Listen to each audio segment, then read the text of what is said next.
So I've now added my details. Final thing to do is accept the terms and conditions. You can click on the link and read those terms and conditions. I've already done so, so I'm going to click the accept button and then register.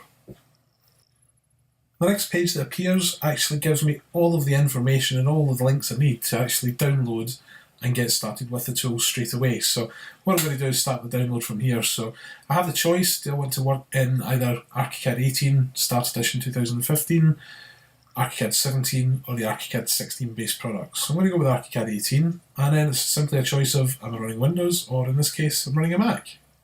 So simply click the download link and let that finish processing.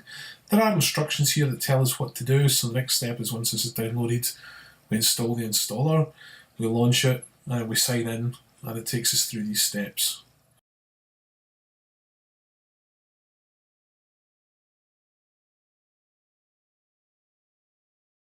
The first step is I've got to open the DMG. On Windows there's a slightly different setup because there is actually an installer which installs the Cadimage installer.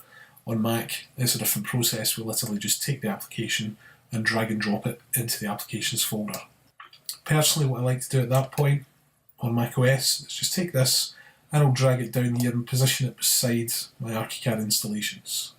So the first step is now complete. We have the Cadimage installer installed. I'm going to tidy my desktop, and what I can do now is run the Cadimage installer for the first time.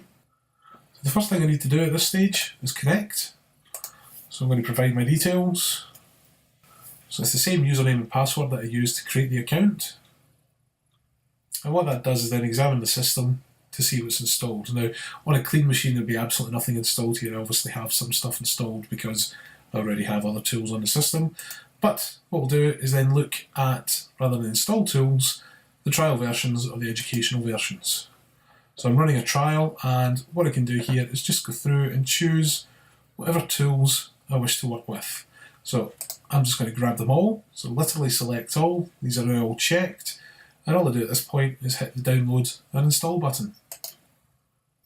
Because this is the first installation of the tools on the trial agreement, we do have to go through the end user license agreement. And when you're happy with that, you can hit the accept button to allow the installation to proceed.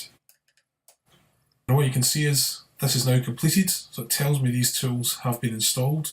One important thing to note here is that the installation doesn't actually finalise until ArchiCAD is launched and run. So if I was to go back to the home button, it wouldn't technically see these tools as being installed at this stage because I haven't yet run ArchiCAD. So I'm going to do that next. Let's just close the browser.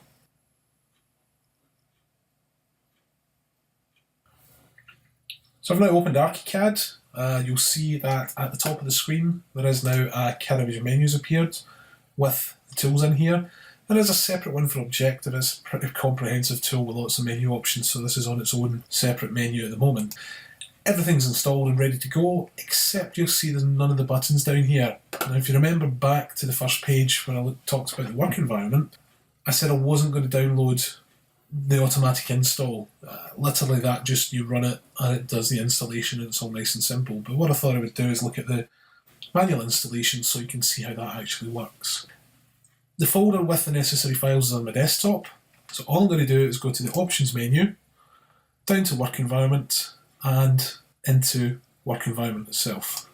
So in here this is standard out of the box ArchiCAD stuff, there's nothing extra in here. What I'm going to do is hit the import button. This is already browsing my desktop and straight away it's picked up Cadimage Profile 18. Literally all I do is hit the import button. That then sticks it into the list, and what I can do with it is double click and then choose the apply button. And what that does is add the extra tools that are necessary to the toolbox. So if I hit OK, you'll see now we have the polystair, the railing tool, we have cabinets, electrical and framing for Objective. So that's a little bit of a run through the installation process for the Cadimage tools. If you'd like more information on the tools, you can visit the main cadimage.com page, and for anything specific